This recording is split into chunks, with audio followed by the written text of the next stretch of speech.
नमस्कार, आदाब।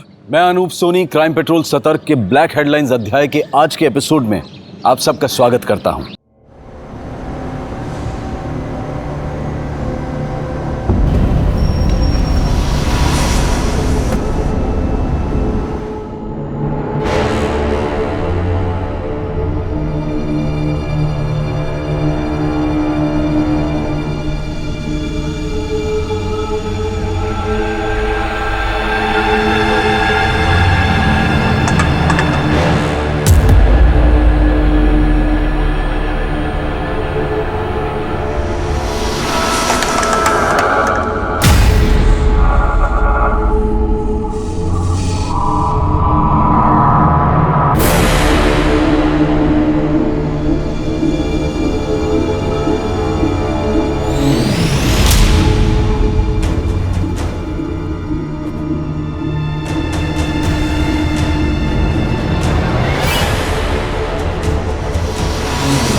कमलेश जी, हमें तो लगा था इस बार आप एएसआई बन ही जाएंगे, लेकिन प्रमोशन मिल गया किसी और।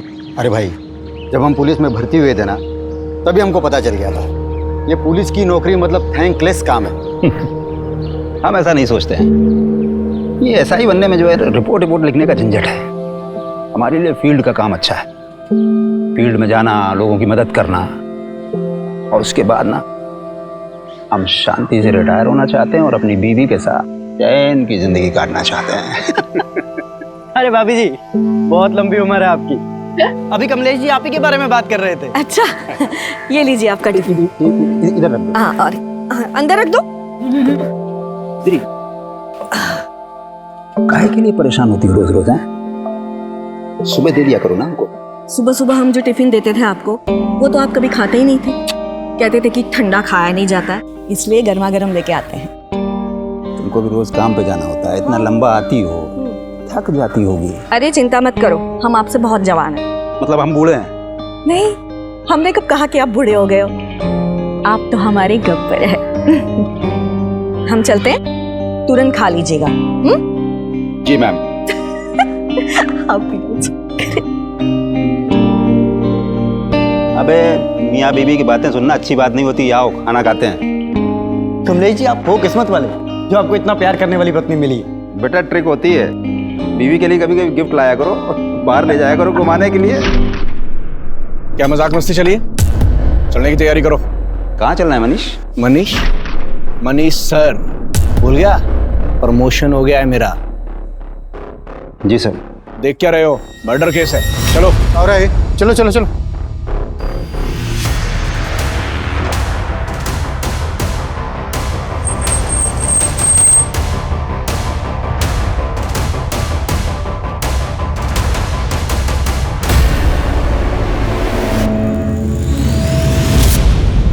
सर, लड़की पर पत्थर से वार करके मारा गया है। वो तो देख के पता ही चल रहा है। और तुम यहाँ क्या कर रहे हो? इधर उधर देखो, कुछ मिलता है तो जाओ।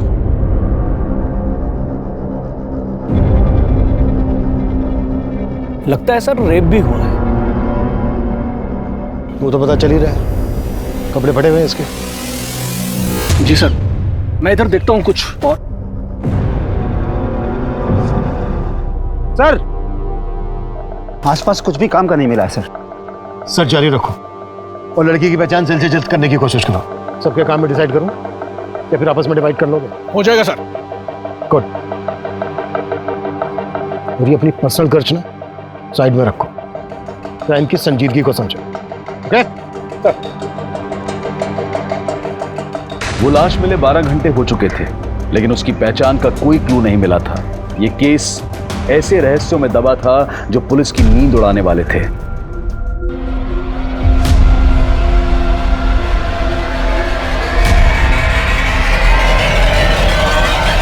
Rarest of the rare rape case है सर।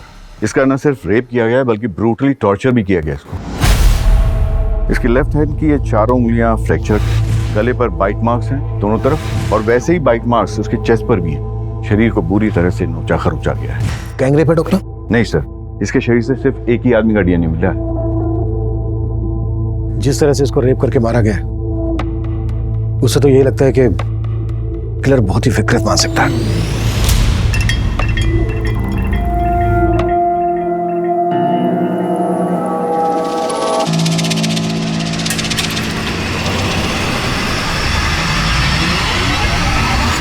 कौन है?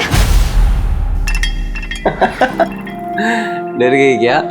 हाँ? तुम पी के आए हो?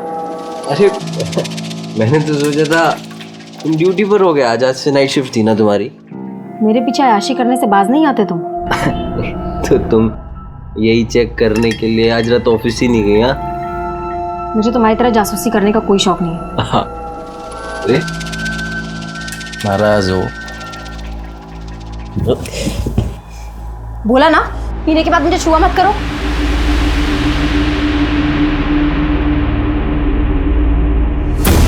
समझती क्या है तू अपने आप को? हाँ, अगर इतना ही खलता हूँ तो शादी क्यों की मुझसे? इसीलिए तो पछता रही हूँ। सारी तो अब पछता। विक्रांत, क्या बात है? बड़ी फुर्सत में बैठे हो, कोई काम नहीं है क्या? रितु चाची, आप तो हमारे काम की हालत जानती है। प्रॉपर्टी में इतनी मंदी चल रही है कि सेल्स परचेस कुछ हो ही नहीं रही। अगर ऐसे ही चलता रहा ना तो दुकान का किराया निकालना मुश्किल हो जाएगा।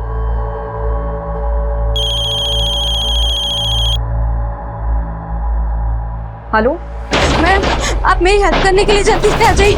वो मुझे परेशान करने फिर से आ गया है। तुम रो मत, मैं आ रही हूँ।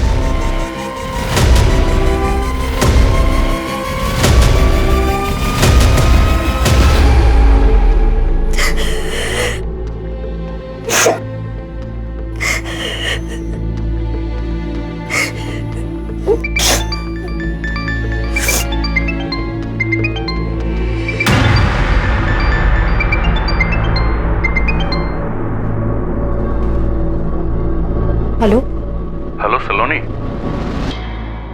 बोल क्यों नहीं रही हो? पैसों का इंतजाम नहीं हुआ क्या?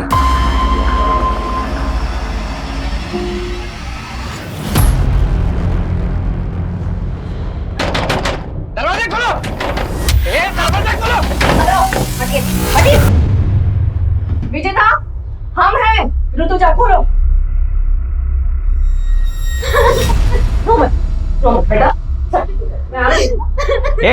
नाटक मत कर, समझी ना? अब भी तुम्हें एक घर को छोड़कर जाना पड़ेगा। अरे ऐसा कैसे घर छोड़ना पड़ेगा? ये सारी गलती आपकी है। हमारी? जी। अरे ब्रोकरेज के लालच में आकर आप ऐसी किराया दर दी हमको, जिसका रेप हो चुका था। इस लड़की का रेप हुआ है तो इसमें इस बेचारी का क्या दोष? एक बात कान खोलकर सुन लीजिए, एग्रीमेंट के लॉकिंग टाइम तक आपने इसको जरा भी परेशान किया ना, अंदर करवा दूंगी। सर, मैंने केस सेक्स ऑफेंडर्स को राउंड अप किया है। सबका रिमांड चालू है, लेकिन किसी ने मुंह नहीं खोला है। जब तक इस लड़की की पहचान नहीं पता चल जाती तब तक ये केस आगे नहीं बढ़ पाएगा। सर, मैंने भी आसपास के थानों में पता किया, कहीं किसी लड़की की मिसिंग की कंप्लेंट नहीं मिली। तो हाथ पे हाथ रख के बैठ जाओ। नहीं सर, मैं सर्चिंग चालू है। सर, मैंने कमलेश को सुपरवाइज करने के लिए कहा, लेकिन उसने कोई अपडेट ही नहीं दिया। अगर वो अपडेट नहीं देगा तो तुम फोन करके उससे नहीं पूछोगे? नहीं सर, मैंने उसको फोन किया था, लेकिन सर उसने उठाया नहीं। हाँ कमलेश, बोलो। सर, मेघनगर के किराने वाले ने उस लड़की का फोटो आइडेंटिफाई किया है। वो लड़की उसी की दुकान से राशन खरीदती और पास में ही अपने पति के साथ किराए पर रहती है। हम वहीं जा रहे हैं सर। तुरंत एड्रेस भेजो, हम भी वहीं पहुंचते हैं। किशोर, गाड़ी निकलो। मनीष, जिन लोगों को राउंड अप किया है उगलवाओ उनसे।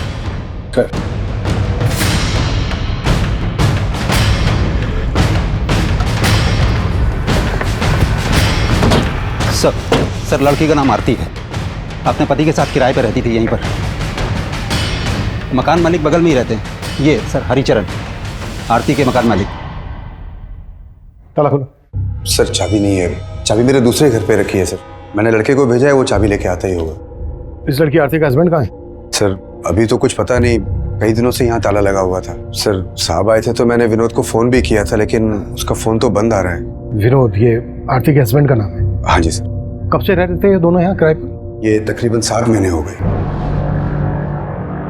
ये है हमारा सिटिंग एरिया और ये है हमारा घर। पसंद आया तुम्हें?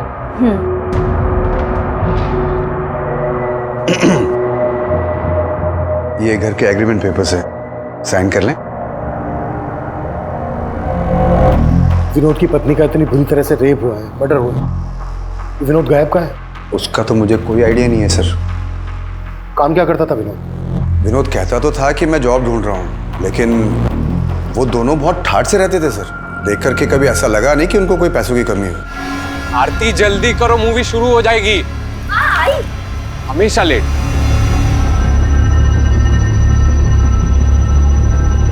हमेशा कैब से आना जाना, कोई ना कोई फूड डिलीवरी वाला हमेशा गेट पे खड़ा दिखता था। लेकिन सर चौथे पांचवें महीने फिर उन्होंने मेरा किराया नहीं दिया, तो मैंने साफ साफ बोल दिया मेरा मकान खाली कर दो भाई। तो आरती ने एक साथ 6 महीने का किराया मुझे दे दिया। पूरे 6 महीने के? जी। ये चोट कैसे लगी आपको? विनोद से कोई झगड़ा हुआ था क्या? नहीं, वो सर मुझे पूरा यकीन है वो कुछ छुपा रही थी। क्या छुपा रही होगी? Any idea?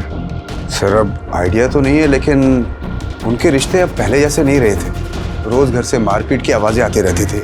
मुझे पूरा यकीन है कि विनोद आरती पे हाथ उठाने लग गया था। ये कहाँ के रहने वाले थे दोनों? सर वो एग्रीमेंट जो है मेरे पास, उसमें पूरा डिटेल एड्रेस मिल जाएगा सर उनका। एग्रीमेंट से सारी डिटेल्स ले लो, एड्रेस, दोनों के फोन नंबर। सर चाबी।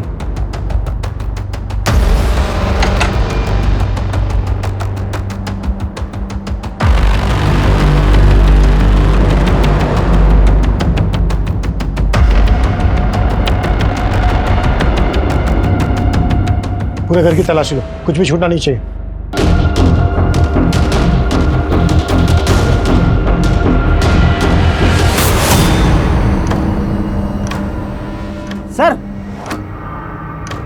सर कहीं ऐसा तो नहीं कि आरती के पति ने उसका यहाँ पर मर्डर किया हो और फिर लाश जंगल में ले जाके डंप कर दी? लेकिन लड़की के साथ इतना ब्रूटल रेप हुआ, वो यही हुआ होगा। किशोर, ये ब्लड सैंपल फोरेंसिक को भिजवा, पता करो कि ये ब्लड आरती का ही है। गुड जॉब कमलेश, तुमने काफी जल्दी लड़की की पहचान पता कर ली। सर ये एग्रीमेंट आरती के पति विनोद के नेटिव एड्रेस का। हो सकता है विनोद यहीं जाकर छुपा हो, चल के पता करते हैं। किशोर, तुम आरती और विनोद के बारे में पता करो, क्या वाकई में उनका रिश्ता इस हद तक पहुंच गया था कि विनोद ने अपनी पत्नी के साथ इतनी बुरी तरह से रेप किया, मर्डर किया, या फिर कहानी कुछ और है?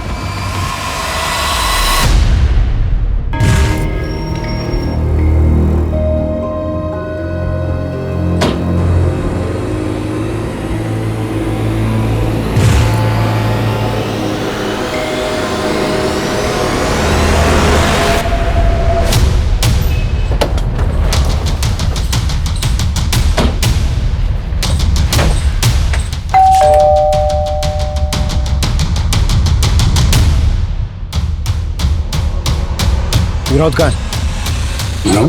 हाँ विनोद, क्या लगता है तुम्हारा? वो मेरा बेटा है साहब, पर अब वो यहाँ नहीं रहता। लेकिन आप लोग यहाँ किस लिए आए हो? तुम तो ऐसे पूछ रहे हो जैसे तुम्हें कुछ मालूम नहीं है। मेघनगर में विनोद की पत्नी आरती की लाश मिली है हमें, बुरी तरह से रेप हुआ है, उसका मर्डर हुआ है, और विनोद गायब है। कहाँ छिपा है वो? साहब हमको इस बारे में कुछ नहीं मालूम, और हम तो वैसे भी 7 महीने से विनोद से नहीं मिले। असल में विनोद और आरती भाग कर शादी किए थे, और तुम इस शादी के खिलाफ थे। कहीं ऐसा तो नहीं है किसी बात का बदला लिया आरती से? नहीं साहब, मैं बता चुका हूँ आपको कि हम नहीं जानते कि आरती और विनोद कहाँ रहते थे। आरती के घर वाले कहाँ रहते हैं? क्या हमारी बेटी के साथ? किसने किया ये सब हमारी बेटी के साथ? उस विनोद के अलावा कौन होगा पापा? शक तो हमें भी विनोद पर ही है। आप लोगों को सच में नहीं मालूम था कि वो दोनों कहाँ रह रहे थे? क्या फिर आप लोग हमसे कुछ छुपा रहे हैं? हम आपसे क्या छुपाएंगे साहब, हम तो खुद पिछले 7 महीनों से बेटे का शक्ल देखने को तरस गए थे। उसने आरती को इतना बर्ग लाया था कि हमारी बेटी यहाँ से अपनी माँ के सारे गहने, रुपए, पैसे लेके उसके साथ भाग गई थी साहब। अब जब हमारी बेटी से उसका मन भर गया होगा तो उसने उसका ये हाल किया। हमें उस पर पहले से शक था साहब, वो सही आदमी नहीं था, लेकिन आरती नहीं मानी, वो हम सबको छोड़ के चली गई साहब। सर, आरती और विनोद, हम दोनों के घर वालों का भरोसा नहीं कर सकते। ऑनर किलिंग का भी एंगल हो सकता है। उससे लगता नहीं है कि आरती के घर वालों का हाथ होगा। हो सकता है विनोद के घर वाले इसमें इन्वॉल्व हो। फिर भी दोनों फैमिलीज की एक्टिविटीज पे नजर रखो और विनोद के घर वालों के फोन नंबर सर्विलेंस पे डाल दो। शायद विनोद अपने घर वालों से कांटेक्ट करने की कोशिश करें। Yes sir.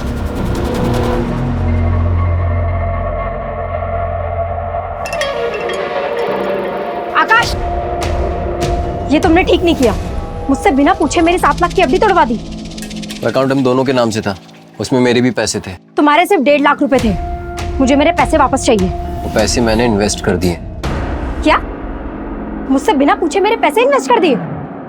तो तुम मुझसे सब कुछ पूछ कर करती हो क्या? मुझे तुमसे बहस करने की जरूरत नहीं है। मुझे मेरे पैसे वापस चाहिए तुरंत। मैंने बोला ना तुमसे, वो पैसे मैंने इन्वेस्ट कर दिए हैं। कहाँ इन्वेस्ट कर दिए पैसे?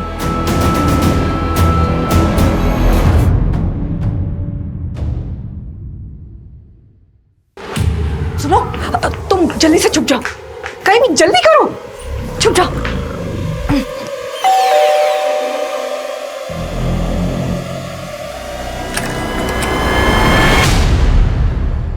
ऋतुजा, मुझे दोबारा से जाना है, जल्दी से कुछ खाने को दे दो। अरे अभी तो आए और अभी जाने की बात कर रहे हो? अरे एक केस के सिलसिले में जाना है, मुश्किल केस है थोड़ा सा, अगर ध्यान नहीं दिया तो कोई बेगुनाह फंस सकता है।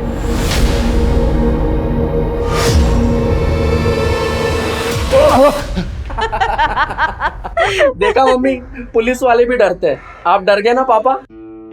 लेकिन अचानक हॉस्टल से तू यहाँ पर कैसे आ गया? अरे पूरे 3 महीने बाद आया है और ये मंडे फिर से चला जाएगा। हाँ वो सब तो ठीक है, लेकिन तेरी पढ़ाई ठीक चल रही है ना? पापा आप तो पढ़ाई की बात मत करो ना, हम आप ही का वेट कर रहे थे। बहुत जोरों की भूख लगी है, मम्मी खाना खिलाओ ना। चलो चलो, मुझे भी जाना है।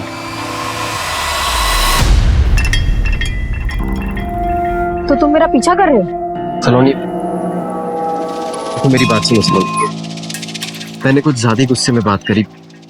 घर चलो आराम से, मैं तुमको एफडी के बारे में सब बता। तुमसे बात ही नहीं करनी है। अरे मेरी चलो। सर, आरती का फोन 7 सितंबर की रात करीब 10 बजे मेघनगर में बंद हुआ था और वहीं हमें आरती की लाश मिली थी। पोस्टमार्टम रिपोर्ट के मुताबिक कोई 10 बजे के आसपास आरती का मर्डर हुआ था। उस वक्त विनोद का फोन कहाँ एक्टिव था?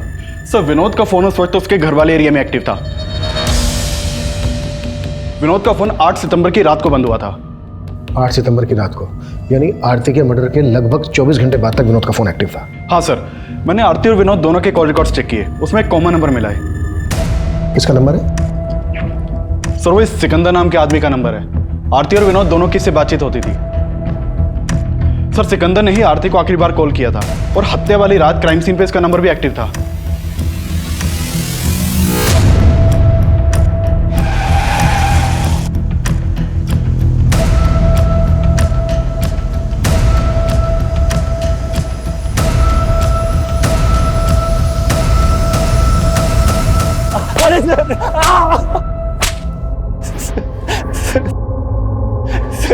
सर मैं सच कह रहा हूँ, मैंने आरती के साथ कुछ नहीं किया।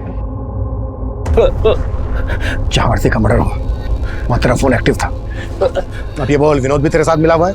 क्या तूने विनोद को गायब किया? सर, मैं विनोद से मिला हुआ नहीं हूँ और मैं भला विनोद को क्यों गायब करूंगा? लेकिन सर, जब लास्ट टाइम मुझे विनोद मिला था तो वो आरती को लेकर बहुत परेशान था। विनोद, मैंने आरती को कल रात मेघनगर क्रॉसिंग पर ड्रॉप किया था। मैं खुद हैरान हूँ कि वो अब तक घर क्यों नहीं पहुंची। तो आरती है कहाँ?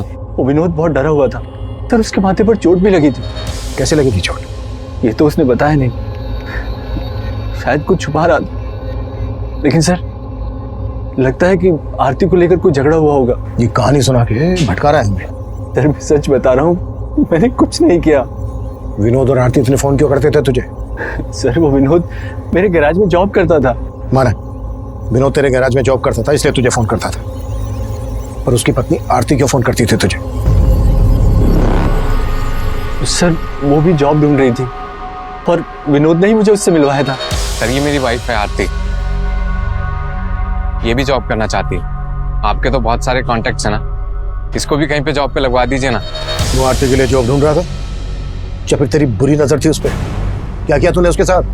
सर मेरा विश्वास कीजिए, मैंने आरती के साथ कुछ नहीं किया। उस रात भी वो मुझे रास्ते पर मिल गई थी। वो घर जाने के लिए ऑटो ढूंढ रही थी तो मैंने उसे मेघनगर क्रॉसिंग पर ड्रॉप किया था।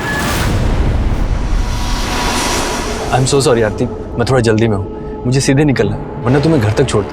इट्स ओके सर, कोई बात नहीं। बाय।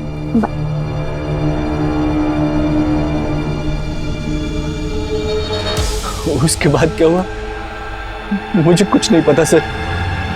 ये कहानी बनाना बंद कर, 5 मिनट के बाद सब हो गया। साले सर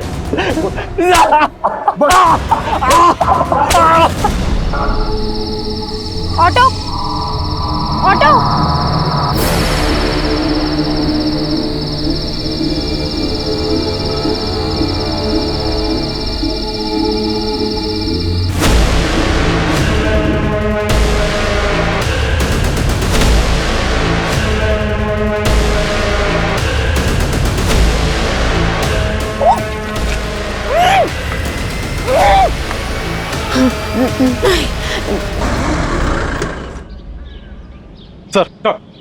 सर सिकंदर को बहुत तोड़ा लेकिन वो कुछ उगला नहीं।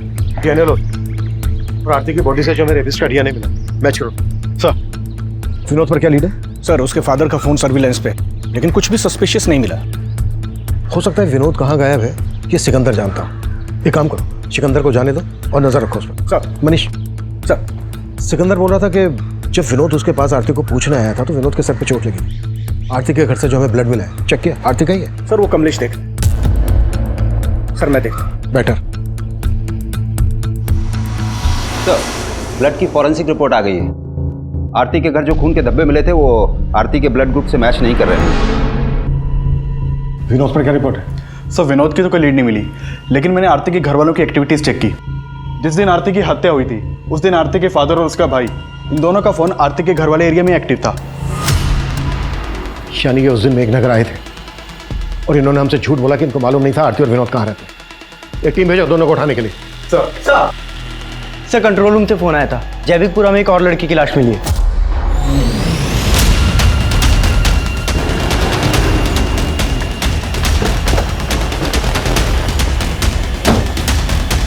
पीछे हो जाओ। सलोनी की लाश को देखते ही पुलिस को लगा था कि शायद सलोनी की हत्या आरती की हत्या की मोडस ऑपरेंडी इस्तेमाल करके की गई है। आरती की तरह सलोनी के साथ भी दुष्कर्म किया गया था और फिर उसे पत्थर से कुचलकर मार दिया गया था। सलोनी का पति आकाश भी शक के घेरे में था और पुलिस सलोनी और आकाश से जुड़ी हर जानकारी जुटा रही थी। वहीं आरती के केस में आरती के पिता और भाई की भूमिका भी संदिग्ध नजर आ रही थी। तुम दोनों ने बोला था कि तुम दोनों को पता नहीं था कि विनोद और आरती कहाँ रहते थे। 7 सितंबर को तुम दोनों मेघनगर में थे जहां आरती रहती थी।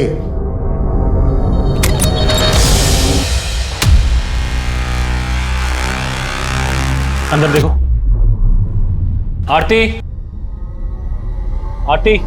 पापा अंदर भी नहीं है आरती। कहाँ है आरती? आरती नहीं है यहाँ पापा। पापा इससे जारी जोड़ेगा? मार के खत्म कर देंगे। मार देंगे। मार।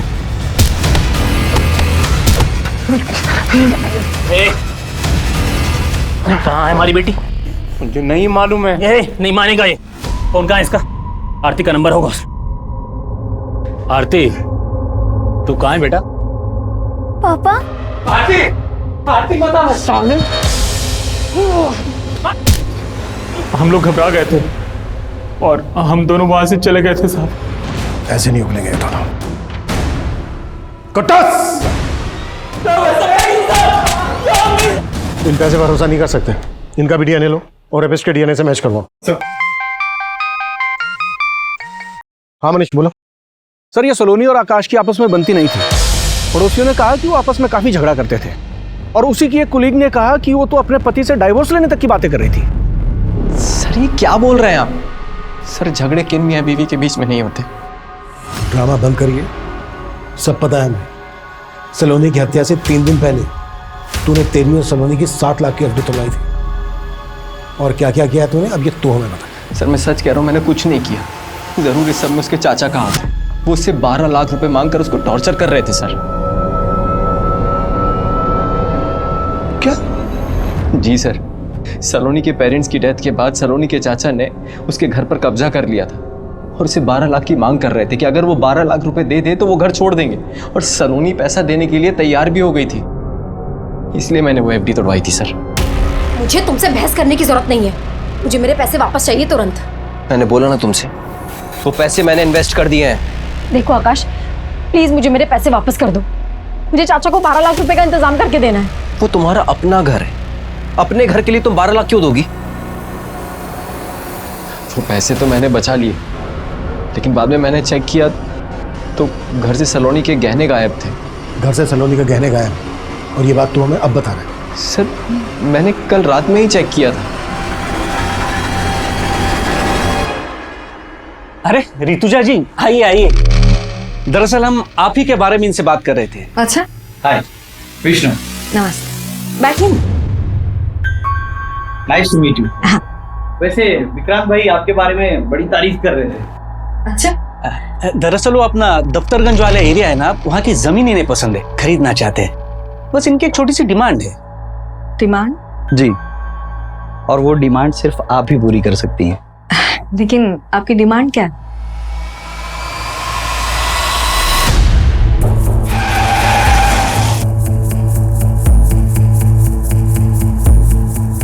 सर, ये सलोनी का पति ना बकवास बातें कर रहा है। लेकिन ये घर तो सलोनी के पिता के नाम पे था ना, तो उनके मरने के बाद लीगली ये घर सलोनी का होगा। आप यहाँ क्या कर रहे हैं? मैं यहाँ क्या कर रहा हूँ? अरे हम यहाँ पे रह रहे हैं, इसका मतलब ये नहीं है कि हमने कब्जा कर लिया है। लेकिन सलोनी के ना रहने से कब्जा तो आप ही का होगा ना। सर, आपके कहने का मतलब क्या है कि हमने सलोनी का हत्या करवा दिया? ऐसा हो भी सकता है। वैसे सलोनी से 12 लाख किस बात के मांग रहे थे आप? सर, सलोनी के पिता की तबीयत हमेशा खराब रहती थी और उनकी बीमारी का सारा खर्च हमने उठाया था, और इसीलिए मैं सलोनी को बार बार फोन करके ये बताया करता था कि मेरे 12 लाख मुझे लौटा दो और ये घर का कब्जा ले लो, और वो तैयार भी थी मुझे पैसे देने के लिए। लेकिन उसका पति ना, मैं जानता हूं, वही उलूल जुलूल की बातें आप लोगों के कान में फूंक रहा है। उसका हिसाब हम कर लेंगे। आपको हमारे साथ चलना होगा, आपका भी डीएनए होना है। मेरा? सर, सलोनी का पोस्टमार्टम रिपोर्ट मैंने बहुत ही क्लोजली एग्जामिन किया है, और आरती और सलोनी के दोनों की हत्या में एक ही जैसी सिमिलैरिटीज हैं। जैसे सर पे पत्थर मार करके इनकी हत्या की गई, उसके अलावा लेफ्ट हैंड की चारों उंगलियां फ्रैक्चर, और फिर ये गर्दन पर बाइट मार्क्स। डॉक्टर, सलोनी की बॉडी पे जो रेपिस्ट का डीएनए मिला है, वो डीएनए आरती की बॉडी पे मिले डीएनए से मैच करता है क्या? सर, वो तो डीएनए रिपोर्ट आने के बाद ही क्लियर हो पाएगी। और मेरा मानना है सर कि दोनों का रेपिस्ट और कातिल एक ही आदमी है। वो इसलिए क्योंकि अगर आप गौर से देखें तो इन दोनों के गर्दन पे जो ये बाइट मार्क्स हैं बिल्कुल एक जैसे हैं। इसका मतलब आरती के रेप और मर्डर के लिए हम जिन लोगों पर शक कर रहे हैं वही सलोनी के रेप और मर्डर के सस्पेक्ट है। कमलेश सर, चेक करो, ये आरती और सलोनी एक दूसरे को जानती थी क्या? इन दोनों में कुछ कॉमन कनेक्शन है क्या? काफी कोशिशों के बावजूद पुलिस को सलोनी और आरती के बीच में कोई कॉमन कनेक्शन नहीं मिल रहा था, लेकिन यह साफ लग रहा था कि इन दोनों लड़कियों के साथ दुष्कर्म करने वाला और उनकी हत्या करने वाला आदमी एक ही था। देखते ही देखते इन दोनों केसेस ने पूरे क्षेत्र में हड़कंप मचा दिया। विमेन सेफ्टी को लेकर पुलिस पर सवाल उठने लगे, और इसी दौरान कुछ ऐसा हुआ जिसने पुलिस को फिर से हैरान कर दिया। कमलेश, कहां था तू? ये टाइम है आने का? रो क्यों रहा है? मनीष, क्या हुआ? ऋतुजा का कुछ पता नहीं चल रहा है यार। हमारी पत्नी कल रात से गायब कैसे? कमलेश, कुछ मालूम नहीं चल रहा है सर। रोज की तरह रात को घर पहुंचा तो ऋतुजा घर पर नहीं थी सर। नॉर्मली 6-7 बजे तक घर पहुंच जाती है। इधर हमने इंतजार किया लेकिन वो आई नहीं। फिर हमने उसके पार्टनर विक्रांत को फोन लगाया सर। विक्रांत, ऋतुजा अभी तक घर नहीं पहुंची है, तुमसे कुछ बोल के गई है क्या? वो तो शाम को 5:30-6 बजे के आसपास ही दुकान से निकल गई है। सर, रात भर ढूंढते रहे लेकिन कुछ। कमलेश, ये बात तुमने हमें रात ही क्यों नहीं बताई? सर, हमें लग रहा था कि मिल जाएगी, लेकिन अब कुछ समझ में नहीं आ रहा है सर। कमलेश, हिम्मत रखो, हम ढूंढ लेंगे तुम्हारी पत्नी ऋतुजा को। सर,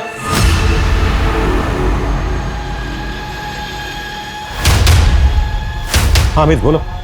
हाँ सर, वो आरती के पति विनोद का फोन कानपुर में ऑन हुआ था। कानपुर पुलिस से कांटेक्ट करो, इसकी अपडेट दो, शायद वहां से हमें कोई लीड मिल जाए। सर,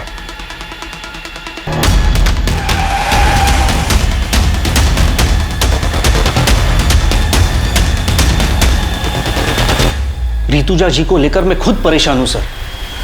मुझे समझ में नहीं आ रहा कि वो कल रात घर क्यों नहीं गई। कल ऋतुजा जी कितने बजे निकली थी यहाँ से? करीब 5:30 बजे। विक्रांत, वो राजीव नगर वाला घर अगले महीने खाली हो रहा है, तो उसके लिए किराएदार ढूंढना है। हम चलते हैं, बाकी की बात सुबह करेंगे। और उन्होंने आपको बताया था कि वो कहाँ जा रही हैं? नहीं सर, बताया तो नहीं था, लेकिन मुझे तो लगा कि वो घर ही गई होंगी। आपको किसी पे शक है? शक तो नहीं है सर, लेकिन हाँ, एक बात थी जो मैं कमलेश जी को फोन पे बताना भूल गया। कैसी बात? सर, कल एक विष्णु नाम का आदमी आया था। हमारा दफ्तरगंज वाला एरिया है, वहां की जमीन खरीदनी थी उसे, लेकिन उसकी एक डिमांड थी जो ऋतुजा जी को पसंद नहीं आई। आपकी डिमांड क्या है? एक्चुअली ऋतुजा जी, वो जो जमीन है उसके एकदम पास एक छोटी सी जमीन का टुकड़ा है जहाँ पे कुछ झुग्गी झोपड़ियाँ भी हैं। मैं चाहता हूँ कि वो जमीन का टुकड़ा हमें मिले। वो जमीन उन आदिवासियों की है, आपको कैसे मिल सकती है? तो उनको कुछ पैसे दे देंगे ना, इसमें कौन सी बड़ी बात है। देखिए, हमें वो जमीन का टुकड़ा चाहिए और हम जानते हैं कि वो काम सिर्फ आप करवा सकती हैं। वैसे भी आपके पति तो... उठ जाइए, उठ जाइए और निकलिए यहाँ से। आप बदतमीजी कर रही हैं। तो क्या हाथ उठा के बात करें? ऋतुजा जी ने जिस तरह उसे भगा दिया, हो सकता है उसी ने उसका बदला लिया हो। कौन था ये आदमी? इसका कुछ नाम एड्रेस मालूम है आपको? हाँ सर, बताएं। सर, कमलेश जी की बीवी ऋतुजा का फोन कल रात हरिनगर एरिया में बंद हुआ था। कमलेश से पूछो कि हरिनगर में उसकी जान पहचान वाला कोई रहता है क्या? सर, हमने कमलेश जी से बात की है। उनका कहना है कि वहाँ उनका ऐसा कोई भी नहीं रहता जहाँ ऋतुजा जा सके। तो पूरे हरिनगर में अच्छे से पूछताछ करो। सर, एक तरफ हेड कांस्टेबल कमलेश की पत्नी ऋतुजा की तलाश की जा रही थी, तो विनोद को भी एक प्राइम सस्पेक्ट मानकर ढूंढा जा रहा था। दोनों क्राइम सीन्स के एरिया के आसपास मौजूद कई सीसीटीवी फुटेजेस को लगातार खंगाला जा रहा था। वहीं ऋतुजा के पार्टनर विक्रांत के बयान के आधार पर अब विष्णु बिष्ट को भी तलब किया गया। सर, ऋतुजा जी ने जब मना किया तो मैंने बात वहीं खत्म कर दी। बात खत्म नहीं हुई। ऋतुजा ने जलील करके निकाला था तुझे, बुरा तो लगा? सर, लगा था, लेकिन मैं वहां पे अपनी मर्जी से नहीं गया था। मुझे विक्रांत ने फोन करके बुलाया था। विक्रांत ने? जी। उन्होंने कहा था कि ऋतुजा मेरा काम करवा देगी, लेकिन उसने तो उसके मुंह के सामने ही मना कर दिया। फिर मैं वहां से चला गया। सर, हरिनगर के जंगल में कमलेश की बीवी ऋतुजा की लाश मिली है।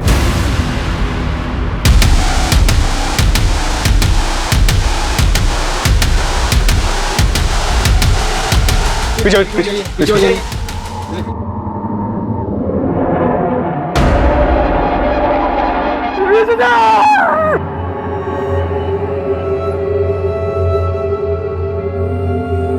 हमने कब कहा कि आप बूढ़े हो गए हो? आप तो हमारे गब्बर है। Sir, hello. ठीक है सर, विनोद कानपुर में पकड़ा गया है।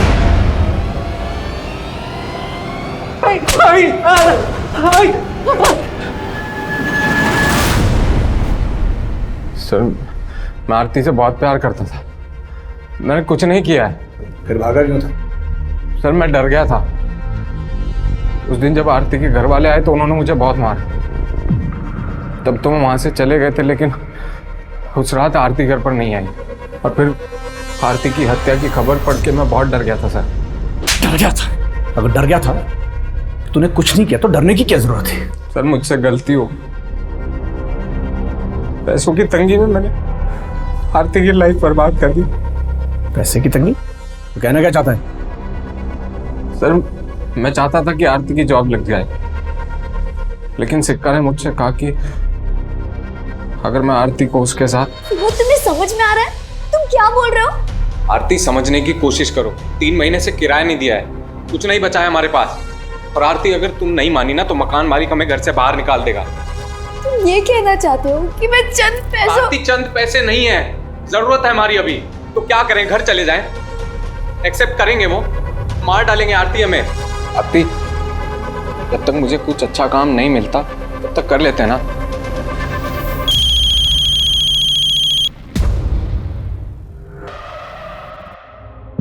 हेलो आरती, तू कहाँ है बेटा? पापा। आरती, आरती बता साले।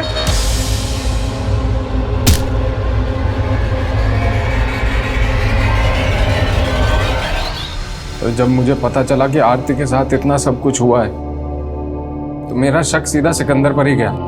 लेकिन अगर मैं आपको उसके बारे में बताता मुझे ये भी बताना पड़ता कि आरती को वहां पर क्यों भेजता था।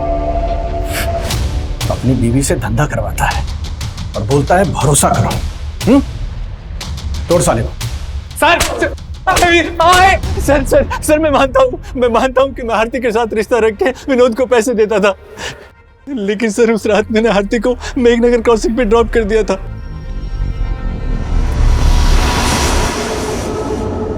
उसके बाद आरती के साथ क्या हुआ मुझे सच में कुछ नहीं मालूम सर। आरती के अलावा और किन किन लड़कियों के साथ रिश्ता है तुम्हारा? बहुत सी लड़कियों के साथ, लेकिन सर मैंने किसी को मारा नहीं। सच। ये सलोनी है, इसके साथ भी तुम्हारा रिश्ता था? नहीं सर, मैं इसे नहीं जानता। कमलेश, तुम्हें विक्रांत पर शक नहीं है? नहीं सर, ऋतुजा ने कभी विक्रांत के बारे में ऐसा कुछ बताया नहीं। विष्णु ने हमें बताया कि उसने विक्रांत के कहने पर ही दफ्तरगंज की ट्रैवल एरिया वाली जमीन खाली करवा के खरीदने की डिमांड रखी थी।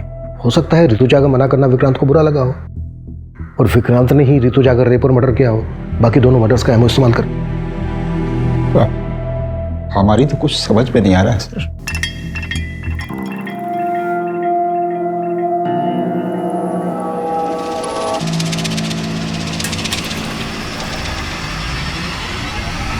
सर मैंने दोनों क्राइम सीन के आसपास की सीसीटीवी फुटेज चेक की, उसमें एक कॉमन आदमी नजर आया है।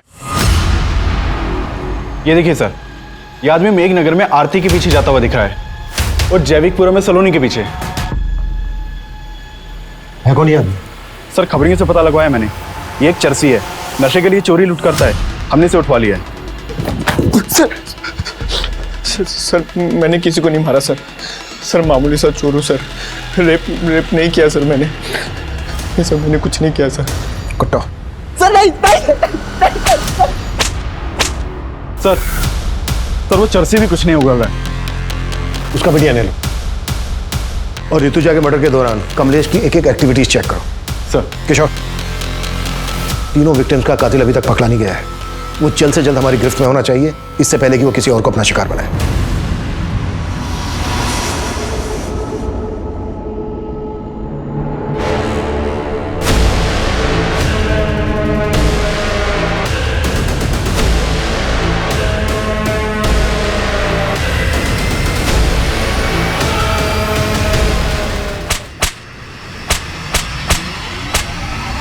सर वो दोनों लड़कियों को सर मैंने ही मारा है सर। लेकिन तीसरा मर्डर मैंने नहीं किया सर। सर नशा करने के बाद मुझे पता नहीं चलता है सर मैं क्या कर रहा हूँ क्या नहीं कर रहा। कुत्ता साले। नहीं सर। सर आप कहना क्या चाहते हैं? हमने वो मर्डर? हाँ यही कह रहा हूं मैं, वो मर्डर तुम ही ने किया। सर ऋतुजा हमारी बीवी थी, आप जैसा सोच रहे हैं वो गलत है। पिछले 25 सालों से पुलिस की नौकरी कर रहे हैं, आज तक वर्दी पर दाग नहीं आने दिया है। कमलेश की किताबी बातें बंद करो। तो आप भी फैक्ट रखिए ना सर। हमें फंसाने की साजिश हो रही है सर। कैसे साजिश? जो भी कहना चाह रहे हो खुल के बोलो। हम कुछ नहीं कहना चाहते सर। अगर आपको लगता है कि हम कातिल हैं तो प्रूव करके दिखाइए।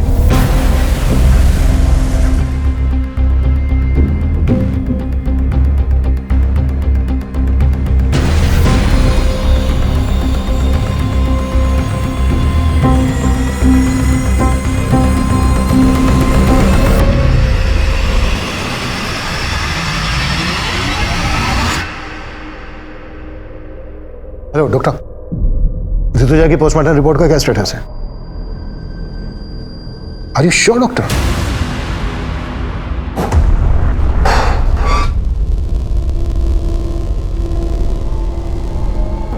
सब क्या है ये सब? इतने सालों काम करने की तुम प्रूव करने की बात कर रहे थे ना, अब हम प्रूफ के साथ आए हैं। कहना क्या चाहते हैं आप? वो ये कि तुम्हारी पत्नी ऋतुजा की बॉडी पे जो खरोंच के निशान मिले हैं वो आरती और सलोनी की बॉडी पे मिले खरोंच के निशान के जैसे तो हैं, लेकिन एक ही आदमी ने नहीं बनाए। हाँ, कुछ समझा नहीं। ऋतुजा की बॉडी पर खरोंच के निशान पर्पसली बनाए गए। आरती और सलोनी की बॉडी पर जो खरोंच के निशान मिले हैं वो तब बने जब वो जिंदा थी। अभी बात हुई मेरी डॉक्टर से, डॉक्टर का कहना है कि ऋतुजा के गले पे जो बाइट मार्क है वो आरती और सलोनी के गले पे मिले बाइट मार्क से बिल्कुल अलग है, मतलब अलग आदमी का है। डॉक्टर ने यह भी बताया कि ऋतुजा का रेप नहीं हुआ था, जबकि आरती और सलोनी का रेप हुआ था।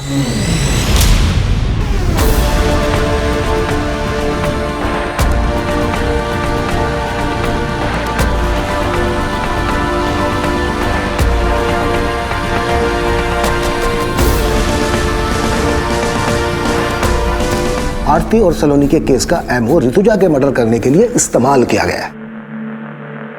अब सवाल यह बनता है कि आरती और सलोनी के केस के एमओ की बारीकी हमारी टीम और पोस्टमार्टम डॉक्टर के अलावा किसी और को तो मालूम नहीं थी। हमने ना ही किसी अखबार में दिया, ना ही सोशल साइट पर। यह एमओ कुछ ज्यादा ही परफेक्टली इस्तेमाल किया गया, इसलिए हमें तुम पर शक हुआ। और हमने जब तुम्हारे घर पे नजर रखी तो हमें कलसी नाम की लड़की के बारे में पता चला। रिश्तेदार है ना तुम्हारी।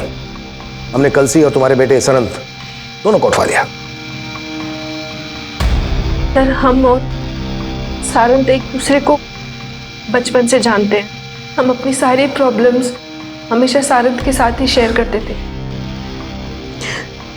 और हमें पता ही नहीं चला कि हम कब एक दूसरे के करीब आ गए। तुम दोनों तो कजन हो ना, फिर भी। सर, हमसे एक बार भूल हो गई थी। हमने सोचा दोबारा ऐसा नहीं करेंगे, लेकिन ऐसा नहीं हो पाया सर। मैं उस वीकेंड पे हॉस्टल से सीधा घर पे आया था और मम्मी पापा की एब्सेंस में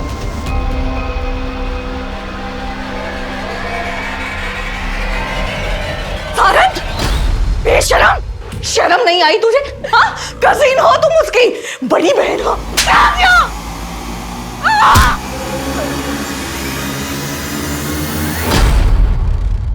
हम डर गए थे सर, और पापा को बताने के अलावा हमारे पास और कोई चारा नहीं था। हमने पापा को कॉल किया सर। हेलो पापा। क्या हुआ मम्मी को? पापा, मम्मी। ऋतुजा, क्या हुआ है? सच सच बताओ क्या हुआ है? दोनों लोग तुम सच सच बताओ क्या हुआ है? क्या हुआ है? मुझे माफ कर दो पापा। सर, हम अपने बेटे को बचाना नहीं चाहते थे, लेकिन उसको गिड़गिड़ाते देख हमारा मन पसीज गया। सोचा कि ऋतुजा को तो खो ही चुका हूं, और अब बेटे। हम मानते हैं कि हम अपने फर्ज से डगमगा गए थे सर, पर हम बेबस थे साहब। आरती और सलोनी वो बेबस पीड़िताएं थीं जिनके अपनों ने कभी उनका साथ नहीं दिया। लेकिन कमलेश जिस बेबसी से लड़ रहा था, उस बेबसी में शायद कोई भी अपने फर्ज से डगमगा सकता था। लेकिन ऐसी स्थिति में जब सही और गलत का तराजू हमें ऐसे असमंजस में डाल रहा हो, तो हमारे फैसले का पलड़ा सच और सही की तरफ झुकना चाहिए।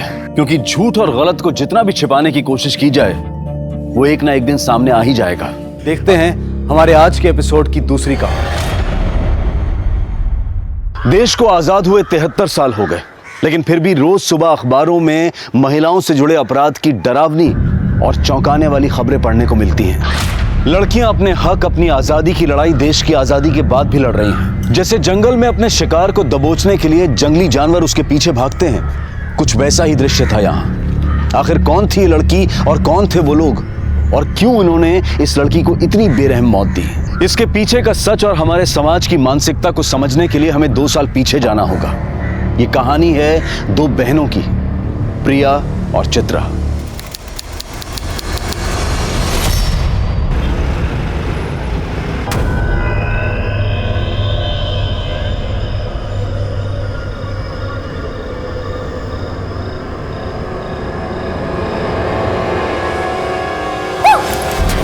किसका वीडियो देख रही है ताई? जीजू का वीडियो? नहीं नहीं कुछ नहीं। रुक रुक रुक रुक रुक। अरे देख, तेरी आंखों के नीचे डार्क सर्कल्स।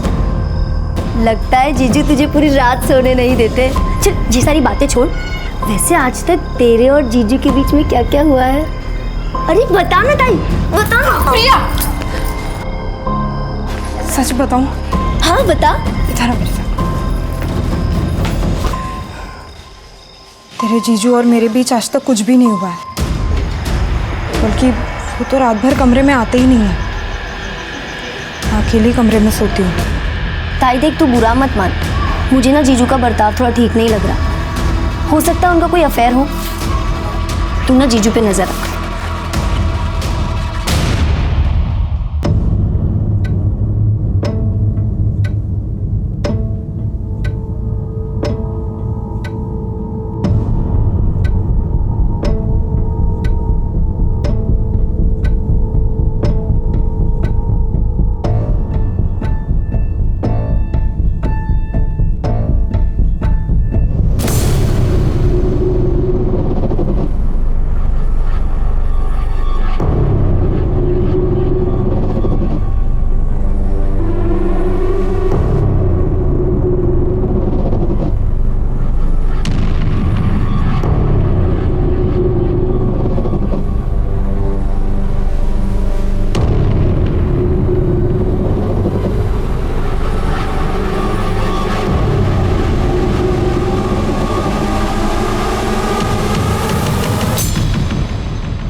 किसने कहा दबाने के लिए?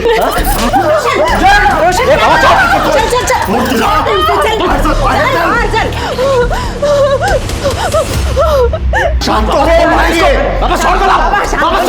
शांत हो. आता सांग काय झालंय? क्यों मार रहा था बहू को? बाबा तुम्ही मध्ये पडू नका, ये हमारे पति पत्नी के बीच की बात है. रोशन, मैंने कहा था ना आपसे, उस लड़की में जरूर कुछ खोट है. जब चाहो मंदिर में बैठी रहती है, बड़बड़ाती रहती है. उसके आस पड़ोस के लोग भी उसके बारे में अच्छी बातें नहीं करते हैं. उसको कैसे आपने पसंद किया, देवत जाने बाबा. रुक्मिणी,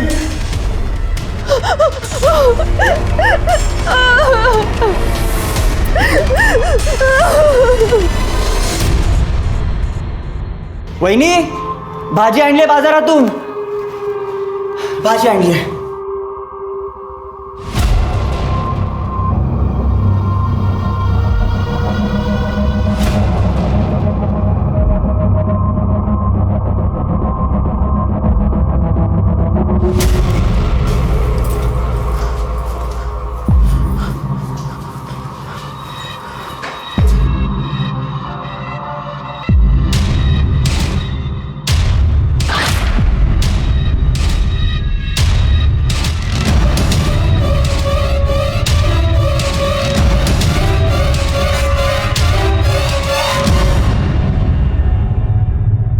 तुला काय वाटलं?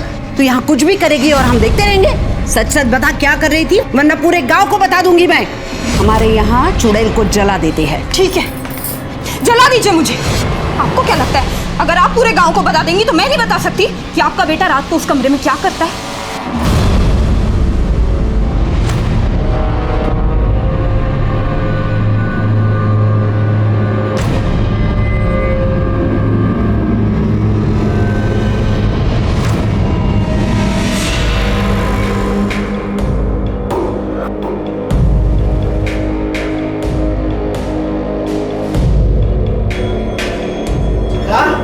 चित्रा, कहाँ गई थी तू? चित्रा, कहाँ गई थी? शमशान में. तुझे अगर किसी ने ऐसा देख लिया ना तो लोग क्या करेंगे? कल इसके ससुराल वाले इसे ले जाने आएंगे, तब क्या करेंगे हम लोग? बाबा मैं कहीं नहीं जाऊंगी, यहीं रहूंगी. बेटा मेरी बात सुन, ऐक माझं बेटा. किसी को नहीं छोड़ूंगी, सबको सबक सिखाऊंगी. क्या कर रहे हो आप? मगासपासून बोलतो, तुला कळत नहीं का? तेरी शादी में कितना खर्चा हुआ मालूम है तुझे? दहेज में कितना पैसा दिया मालूम है तुझे को? मेरे सर पर कितना कर्जा हुआ है, कम से कम इस बात का तो लिहाज कर. सुन, प्रिया की शादी होनी है. अगर तू ऐसा करेंगी तो उसकी शादी कैसे हो पाएगी? आप दोनों समझ क्यों नहीं रहे हो?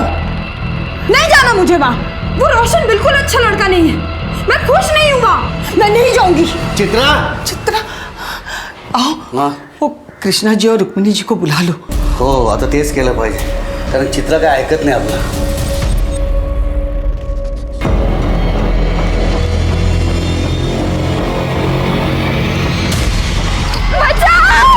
अबे रुक, पकड़ उसे, रुक.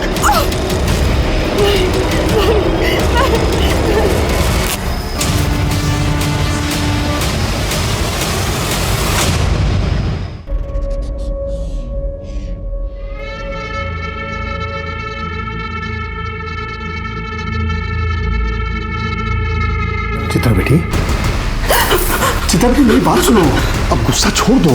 छोड़ दो मुझे, छूना नहीं। क्या हुआ चित्रा बेटा, सुनो। छोड़ो मुझे। क्या कर रही हो तुम? क्या कर रही हो तुम? चित्रा, ये क्या है ये?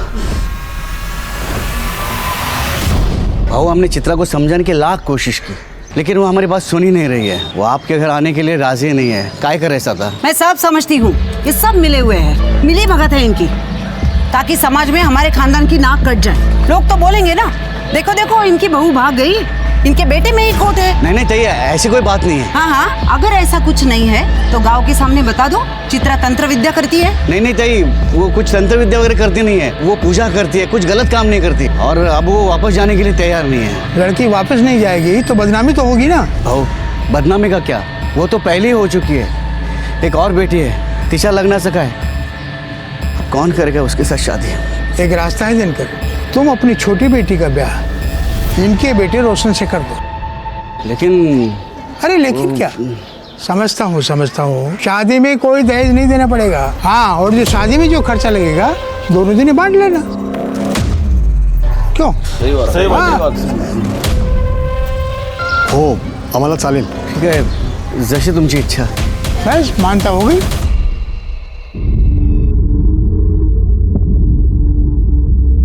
प्रिया, तू सच में रोशन से शादी करने जा रही है?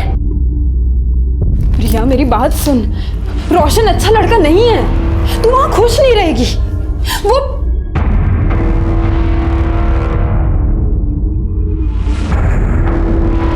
हाँ तो सही है। प्रिया, तूने उसकी बात नहीं सुनी ना, तो वो तुझे मारेगा, गाली देगा। ताई, मैंने तय कर लिया है कि मैं रोशन से ही शादी करूँ।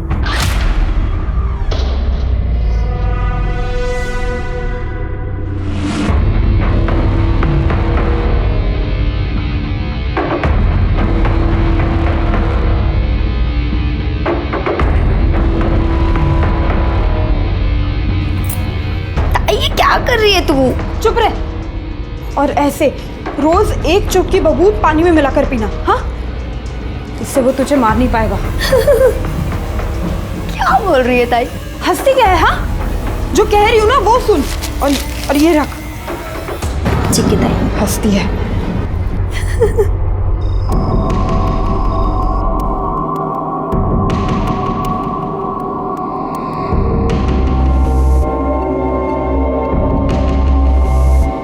तुम्हारी बहन ने तुम्हें मेरे बारे में तो सब कुछ बता ही दिया होगा, और अगर नहीं बताया तो सुन लो, रात को जब तुम इस कमरे में सोने आओगी तो उसके बाद तुम इस कमरे से बाहर नहीं निकलोगी।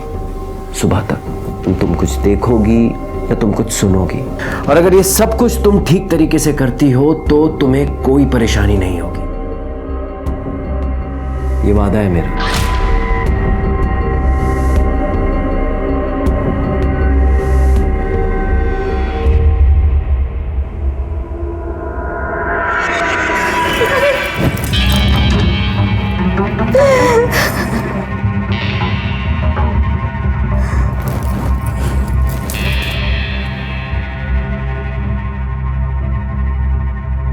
चिंता मत करो, मैं कल भी तुम्हारी थी, आज भी तुम्हारी हूँ, और कल भी तुम्हारी ही रहूंगी।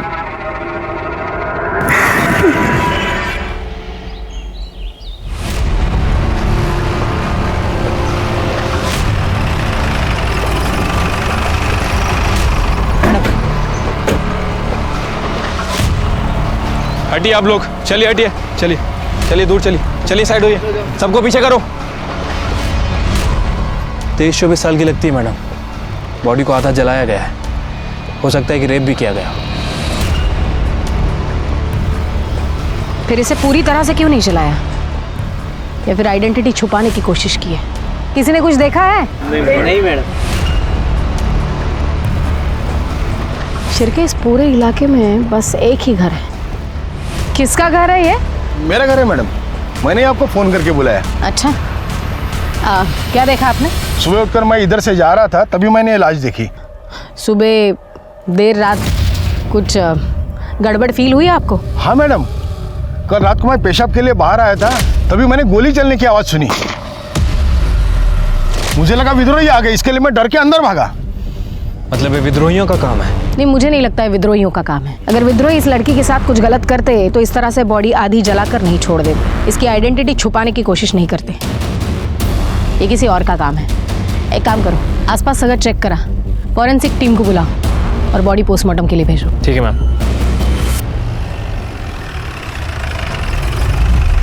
सर जवाब दीजिए। सर जवाब दीजिए। सर ये कहीं एक और रेप केस तो नहीं? शहर इतना असुरक्षित क्यों होता जा रहा है? आखिर पुलिस कुछ कर क्यों नहीं रही है? जवाब दीजिए सर। देखिए, इस केस की जांच के लिए मुझे अभी भेजा गया है। जांच होगी और जैसे हमें कुछ डिटेल्स पता चलेंगी हम आपके साथ शेयर करेंगे। सर, आपने कहा कि आप स्पेशली इस केस के लिए आए और आपके पास कोई डिटेल नहीं है। इसे आपकी लापरवाही समझे या कोई कैजुअल एटीट्यूड? ये इतना बड़ा केस हुआ, आपको कैजुअल लगता है? कैजुअल लगता है आपको? आप लोग अपना काम कीजिए, मुझे अपना काम करने दीजिए। चलिए हटिए। सर जवाब दीजिए। सर जवाब दीजिए। जनता की सुरक्षा करने वाले इतने लापरवाह क्यों हो चुके हैं? ये सवाल बहुत जरूरी हो चुका है। बॉडी की पहचान हुई? नहीं सर, बॉडी का चेहरा बहुत बुरी तरह से जल चुका है और बॉडी पर ऐसा कोई निशान नहीं है जिससे उसकी शिनाख्त हो सके। लेकिन सर, आसपास के सभी पुलिस स्टेशन में मिसिंग की कंप्लेंट है या नहीं चेक करने के लिए मैंने शिंदे को भेजा है। वैसे जलाने के लिए इस्तेमाल क्या किया है, पेट्रोल या kerosene? I think petrol. Forensic report से कंफर्म हो जाएगा। मैं coming sir. Sir postmortem report आइए। सर रेप केस है, पहले रेप और फिर जलाया। विक्टिम की डेड बॉडी जली हुई पाई गई थी। मीडिया ने गैंग रेप का अंदाजा लगाया और इसका नतीजा ये हुआ कि ये केस देश भर के लोगों की निगाहों में आ गया और दिसंबर 2019 का ब्लैक हेडलाइन केस बन गया। जब तक इन दरिंदों को फांसी नहीं होती ना, तब तक कुछ नहीं बदलेगा। औरतें हैं ना, शहर में हो या गांव में, कहीं भी सुरक्षित नहीं है। खरच चिंता की बात तो है, लेकिन ये लड़की अपने गांव की तो नहीं है ना? नाही रे, अरे कशाला एवढा त्रास करून घेता? यहाँ सब कुशल मंगल है। गणपति बाप्पाचा आशीर्वाद आहे ना आपल्या पाठीशी। हमारी भाऊ बेटियों के साथ ऐसा अनर्थ नहीं होगा। पण जे झालंय ना ते भयानक झालंय। खून खोलता है ऐसी हैवानियत देखकर। लेकिन दादा, तू तो मिलिट्री में था ना? तेरी बेटियों के साथ अगर ऐसा हुआ था तो तू तो सीधा गोली मार देता ना, हो कि नहीं? ये पोस्टमार्टम रिपोर्ट मीडिया को लीक किसने की? विक्टिम का रेप करके उसे जलाया गया है, ये बात मीडिया को कैसे पता चली? आपको पता है हमारी एक गलती की वजह से मर्डरर हमारे रडार से हमेशा हमेशा के लिए दूर निकल जाएगा। काय शिर्के, बोला। सर, हमारी तरफ से इंफॉर्मेशन लीक होना इम्पॉसिबल है सर। तो फिर कैसे पता चला मीडिया को? मैं कमिंग सर। हाँ काय? सर पीएम रिपोर्ट डॉक्टर ने लिखी है, सभी चैनल पर इसी का ही इंटरव्यू चल रहा है। लाओ सर। जी बिल्कुल, एक लड़की के साथ सामूहिक बलात्कार हुआ है। 4 से 5 लड़के हो सकते हैं। फिर उस लड़की को अधमरी हालत में जलाया गया है। झूठ बोल रहा है ये डॉक्टर। डॉक्टर, मुझे लगता है ये केस बिल्कुल अलग है। ये आप कैसे कह सकते हैं? क्योंकि लड़की का रेप नहीं हुआ है। देखिए, आप मेरे तजुर्बे के साथ मेरे प्रोफेशन पर भी सवाल उठा रहे हैं इंस्पेक्टर साहब। बिल्कुल उठा रहा हूँ, क्योंकि तजुर्बा मेरा भी है और मेरा तजुर्बा ये कहता है कि लड़की का सिर्फ मर्डर हुआ है। इसलिए बॉडी की पहचान ना हो, इसलिए उसकी बॉडी का सिर्फ चेहरा और ऊपरी हिस्सा जलाया गया है। अगर रेप हुआ होता तो पूरी की पूरी लाश जलाई जाती, रेप का सबूत मिटाने के लिए। दूसरी बात, अगर लड़की को जिंदा जलाया जाता तो लड़की शोर मचाती, चीखती, उसकी आवाज कोई सुनता, लेकिन किसी ने उसकी आवाज नहीं सुनी। इसका मतलब लड़की को पहले मारा गया और फिर जलाया गया। ये आपकी बनाई हुई कहानी है। शिर्के, बॉडी को इस हॉस्पिटल से दूसरे हॉस्पिटल शिफ्ट करो, दोबारा पीएम रिपोर्ट करेंगे। लेकिन आप ये कैसे कर सकते हैं? मैं बिल्कुल कर सकता हूं। बस आप दुआ कीजिए कि आपकी रिपोर्ट इस दूसरी रिपोर्ट के साथ मैच हो, वरना आपको पता चल ही जाएगा कि मैं क्या क्या कर सकता हूं। चला शिर्के। पुलिस पर मीडिया और डिपार्टमेंट के सीनियर्स दोनों का प्रेशर बढ़ने लगा। पुलिस ने पूरे नागपुर शहर में तहकीकात की, हिस्ट्री शीटर्स, रोड रोमियोज को गिरफ्तार किया, लेकिन कोई कामयाबी हाथ नहीं लगी। जिन लड़कियों की मिसिंग कंप्लेंट दर्ज हुई थी उनके घर वालों को बुलाकर शिनाख्त करवाई गई, पर किसी ने कोई पहचान नहीं दिखाई। आखिर कौन थी ये लड़की और क्या इस अनजान लड़की की मिसिंग कंप्लेंट दर्ज भी हुई थी? पुलिस ने अपने प्रयासों में कोई कमी नहीं छोड़ी और आखिरकार उन्हें इस केस से जुड़ा पहला क्लू मिला। इंस्पेक्टर साहब, हमारे जो पड़ोसी है ना, उनकी बहू बहुत दिन से गायब है और वो जो लोग हैं उसे ढूंढने की कोशिश भी नहीं कर रहे हैं, ना कि उसके मायके के लोगों को कुछ बता रहे हैं। क्या नाम है लड़की का? प्रिया। और पति का? रोशन वाघमारे।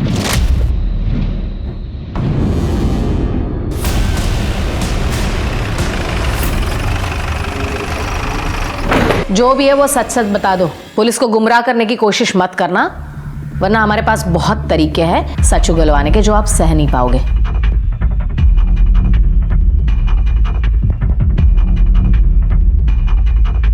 किसके लिए? जी मैडम, वो आपके लिए। हाँ बताइए। वो अपने बॉयफ्रेंड के साथ भाग गई। कब? और आपको कैसे पता वो बॉयफ्रेंड के साथ भाग गई? उस रात एक हॉर्न की आवाज़ सुन के मेरी नींद खुली। इतनी रात में कौन हॉर्न बजा रहा है ये देखने के लिए मैं खिड़की पे आया।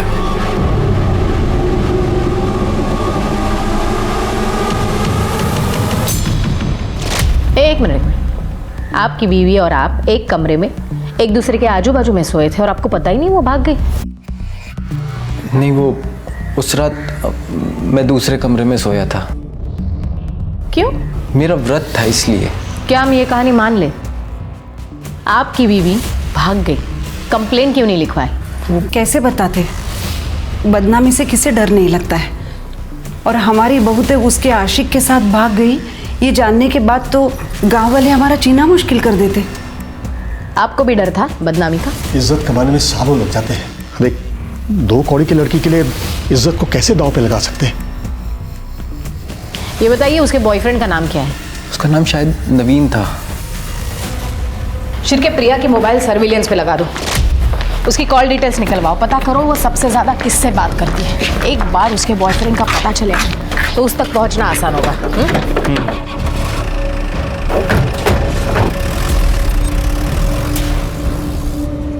मैम मुझे लग रहा है कि हम गलत दिशा में जा रहे हैं। मुझे नहीं लगता। डेड बॉडी का और प्रिया का कुछ ना कुछ संबंध है। मैडम, प्रिया के बारे में कुछ पता चला? हाँ काका, वो अपने बॉयफ्रेंड के साथ भाग गई। नहीं मैडम नहीं, वो लोग झूठ बोल रहे हैं। रोशन की ये दूसरी शादी है। पहली शादी इसी लड़की के बड़ी बहन से हुई थी जो कि 2 महीने नहीं टिकी, वो अपने घर वापस चली गई। क्यों? वो तो मालूम नहीं, लेकिन दोनों लड़कियों के साथ जरूर कुछ गलत हुआ है। आपको उन लड़कियों का घर पता है? हाँ, जो गलत है वो गलत ही है ना बेटा, रोक दे ये सब, नहीं तो तुम्हारे साथ साथ पूरा घर बर्बाद हो जाएगा। रोशन देखो, पुलिस घर के चौखट तक आ पहुंची है ना, बंद कर दे ये सब। अब मुश्किल है। अरे मैं तुम्हारे लिए दूसरी लड़की देखती हूँ। रोशन सुन, किस्मत से ज्यादा किसी को क्या मिला है मैडम? मेरी दोनों बेटियों की किस्मत ही खराब। ये सब उस रोशन की वजह से ही हुआ है। उसने और उसके परिवार ने मिलकर मेरी दोनों बेटियों की जिंदगी बर्बाद कर दी। मैडम मुझे ये बताइए, आपकी बेटी प्रिया, उसने भागने से पहले आपसे बात की थी? प्रिया? ये खबर मुझे आपसे पता चली। ये बताइए आपकी दूसरी बेटी चित्रा कहाँ है? नागपुर मुंबाजी के आश्रम में। क्यों? मैडम उसे बहुत सदमा लगा था। जब उसकी शादी टूट गई तो वो कुछ अजीब सी हरकतें करने लगी थी। पूरा दिन स्मशान में बैठ जाती थी। क्या चल रहा है सब यहाँ पे? धीरे धीरे ये बात सारे गांव में पता चली तो सारे लोग उसके बारे में बात करने लगे। हर कोई उसे डरने लगा है। सुना है जिसके साथ उसका झगड़ा है उसके ऊपर काला जादू करती है चित्रा। देखिए, मेरे बेटे की वजह से आप लोगों को जो तकलीफ हुई है, क्या करता मैं तुम्हें सगन से माफी मांगता हूँ। दिनकर भाऊ, माफी मांगने से कुछ नहीं होगा। आप हम सब से वादा कीजिए गांव वालों से कि आप आपकी बेटी को गांव के बाहर छोड़ के आएंगे, नहीं तो पंचायत फैसला करेगी। क्यों गांव वालों? चलो रे, चलो। ओ भाऊ, देवा, आता काय करायचं? पूरे गांव वालों के साथ कैसे लड़ेंगे? इसीलिए तो कब से कह रही हूँ, सन्यासी बनना है मुझे, मुंबा जी के आश्रम में छोड़ाओ, फिर कोई कुछ नहीं कहेगा। हमें उसकी फिक्र थी मैडम, इसलिए इन्होंने छुट्टी ली और उसे मुंबा जी के आश्रम छोड़ा। कहाँ काम करते हैं आप? न्यू लाइफ बैंक में मैं सिक्योरिटी गार्ड हूँ। मुझे चित्रा का नंबर चाहिए। हाँ, देता हूँ मैं। वैसे वो मुंबा जी का आश्रम है कहाँ? रामटेक। शिर्के, कैसी लगी कहानी? काफी इंटरेस्टिंग थी। अब पता करो कहानी में सच कितना है, झूठ कितना है। चित्रा के साथ साथ दिनकर का मोबाइल भी सर्विलियंस पे लगा दो, तब पता चलेगा दिनकर ने चित्रा को सच में मुंबा जी के आश्रम में छोड़ा था या सिर्फ कहानी बनाई थी।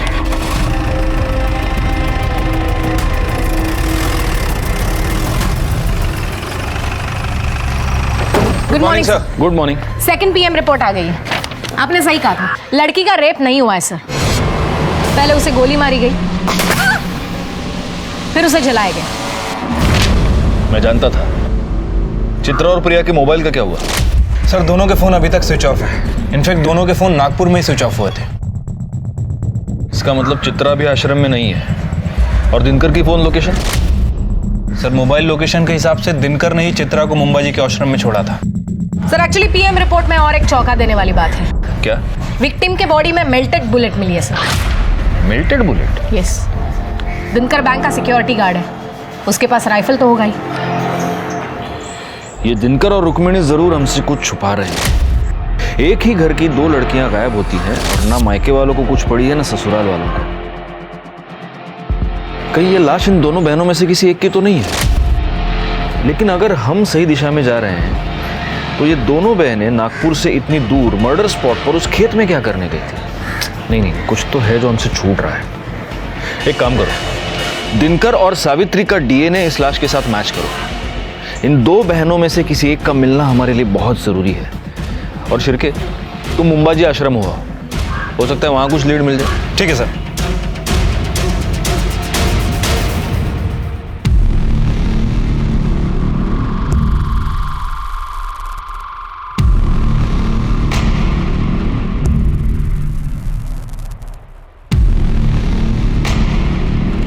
बाबा जी की जय हो।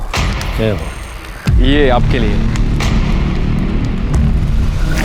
बढ़िया। बाबा जी हम चित्रा के मामा मामी हैं। चित्रा अक्सर यहाँ पे आती थी, आपको तो पता ही होगा। बहुत होनहार छात्र थी हमारी। उसे हमेशा कुछ न कुछ नया सीखने की चाहत थी। बहुत मानती थी मुझे। उसे तांत्रिक विद्या सीखनी थी, इसलिए यहाँ आई थी। अच्छा, तो अभी चित्रा कहाँ पे है बाबा जी? पता नहीं बेटा। आप यहाँ आने जाने वाले लोगों का रिकॉर्ड तो रखते ही होंगे बाबा जी। बेटा ये भगवान का घर है, यहाँ हर कोई अपनी मर्जी से आता है, अपनी मर्जी से चला जाता है। हाँ वो बात तो है। आपने कहा कि वो आपकी होनहार छात्रा थी, तो फिर उसने आपको तो बताया होगा कि वो कहाँ गई है या फिर कहाँ जा सकती है। आप उसकी बहन से पूछ लीजिए, वो उसके पास रहेगी। तो बाबा जी प्रिया भी यहाँ आती थी? हाँ कभी कभी आती थी। अभी हाल ही में कुछ दिनों पहले आई थी। क्यों बाबा जी? अब इतना तो पता नहीं बेटा, लेकिन दोनों काफी दुविधा में थी। शायद कुछ पैसों का मामला था। चल निकल यहाँ से। अब काय को आई है मेरे पास पैसे मांगने? हाँ, जब तेरे को चिल्ला चिल्ला कर बोल रही थी कि मत कर उससे शादी। अरे शुक्रिया तो तुझे मेरा करना चाहिए। मेरी वजह से तू शादी से बाहर आ पाई है। अगर मैं नहीं होती तो अभी तक तू वही सड़ रही होती। अच्छा, इतना प्यार? चल चल, झूठ मत बोल। बढ़िया ये एहसान करने वाली।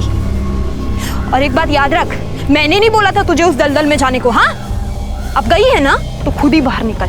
हाँ हाँ निकल जाऊं। मुझे पैसे की जरूरत। मेरे पास कहाँ है पैसे? ठीक है, तू बाबा को फोन लगा और बोल तेरे हिस्से के जो पैसे है ना वो मुझे दे दे। तू जानती नहीं है दीदी, नवीन को पाने के लिए मैंने उस घटिया रोशन से शादी की है। मतलब समझ रही मैं क्या क्या कर सकती। चल ला पैसे निकाल। की दे रही है मुझे? जा, नहीं देती पैसे। जो करना है कर ले, चल जा।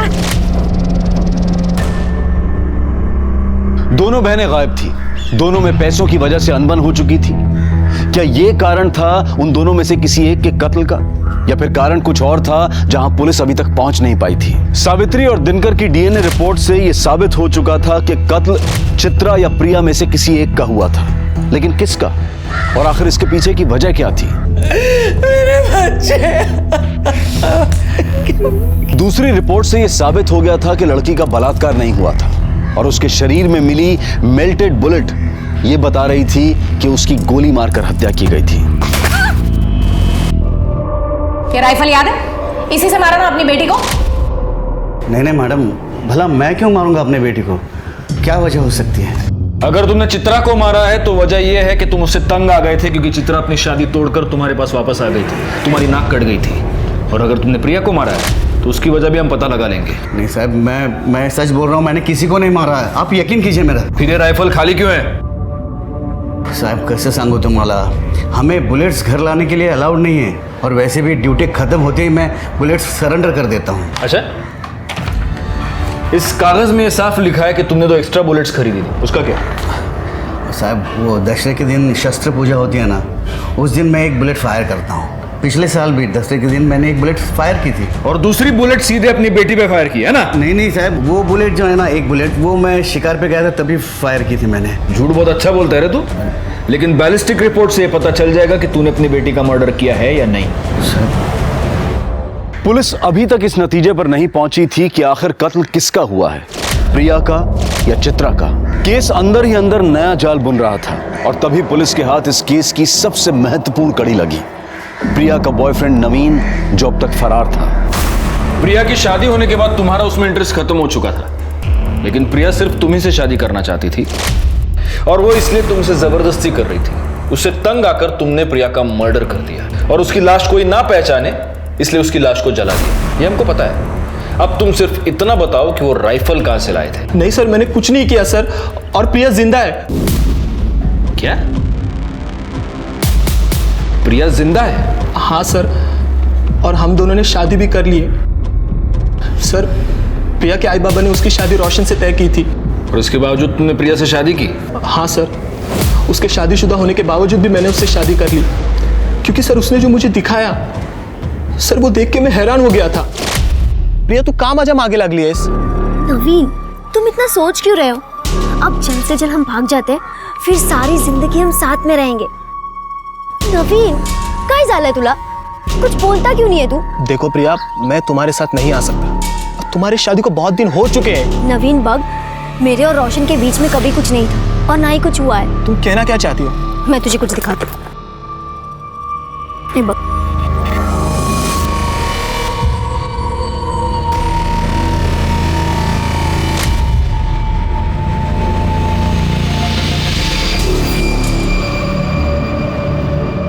मुझे तो रोशन और उसके बॉयफ्रेंड प्रतीक पर ही शक है। उन दोनों ने मिलकर ही खून किया होगा। हो सकता है गुप्ता मैडम, लेकिन वो राइफल कहां से आया इन दोनों के पास? अगर मर्डर वेपन के बारे में कोई सबूत हमें मिल जाए तब हमारा शक जायज है। सर, इस नवीन का क्या करना है? एक काम करो, नवीन को लेकर उसके गांव वाले घर जाओ, वहां पर प्रिया होगी, उसे कस्टडी में लेना। और एक काम करना, उस घर की तलाशी भी लेना, हो सकता है वहां हमें कोई राइफल मिल जाए।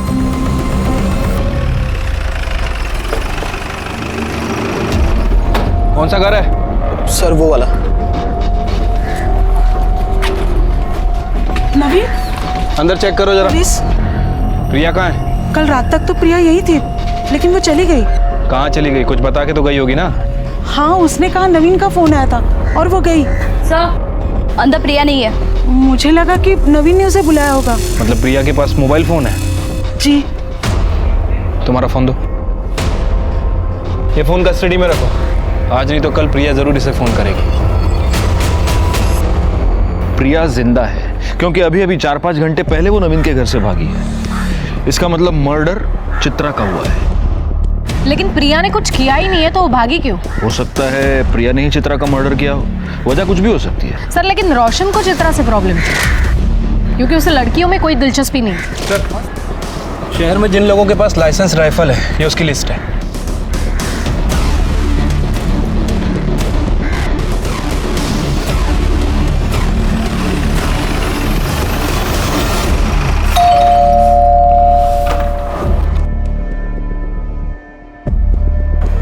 जी?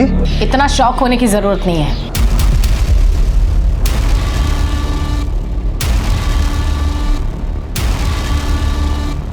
तुम्हारे और रोशन के निजी मामलों के बारे में हमें पता चल गया है। मतलब ये कि तुम्हारे पास लाइसेंस राइफल है? हाँ सर। लेकर आओ। अभी लेकर आता हूँ।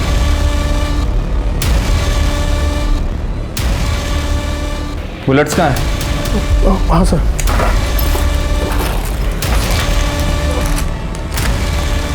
इसमें तो सिर्फ 2 ही बुलेट्स हैं। हमारे पास इंफॉर्मेशन है तुम्हारे पास 3 बुलेट्स थी। हाँ हाँ मैडम, वो एक बुलेट मिल नहीं रही है। मिल जाएगी बुलेट भी, और तुम्हारा बयान भी कि खून तुमने किया है। अगर इस राइफल से बुलेट चली है तो बुलेट जरूर मिल जाएगी। तब तक तुम हमारे मेहमान बनो। इस राइफल को बैलिस्टिक रिपोर्ट्स के लिए भेजो। सर नवीन का फोन बज रहा है। जल्दी से सर और मैडम को बुला के लाओ। हो सर। नवीन, तुम्हारा फोन बज रहा है, लैंडलाइन से, शायद प्रिया का हो सकता है। स्पीकर ऑन करो और बात करो। हेलो नवीन, कहाँ हो तुम? प्रिया, तुम ठीक तो हो ना प्रिया? तुम्हारी आवाज ऐसी क्यों आ रही है? नवीन बताओ ना, कहाँ हो तुम? प्रिया, मैं यही हूँ। तुम मुझे बताओ, तुम कहाँ हो? मुझे बहुत डर लग रहा है नवीन, कुछ ठीक नहीं लग रहा है। प्रिया, तुम शांत हो जाओ, पहले मुझे बताओ तुम कहाँ हो? नवीन मुझे बहुत डर लग रहा है। प्रिया, इस वक्त नवीन हमारी कस्टडी में है और सेफ है। मैं पुलिस डिपार्टमेंट से बात कर रही हूँ। Police department? तुम्हें डरने की जरूरत नहीं, तुम भी हमारे साथ सेफ हो। बस इतना बताओ, इस वक्त तुम हो कहाँ? मुझे फिर से वहां नहीं जाना। मुझे रोशन और उसके घर वालों के बीच नहीं जाना मैम, प्लीज। प्रिया, तुम्हें डरने की कोई जरूरत नहीं है। उस वजह से हम तुम्हें नहीं ढूंढ रहे। मेरी बात ध्यान से सुनो, हमें तुम्हारी मदद की जरूरत है। तुम्हारी बहन चित्रा को किसी ने जान से मार दिया है। मार दिया? बस इतना बताओ, तुम हो कहाँ? हम तुम्हें लेने आ रहे हैं।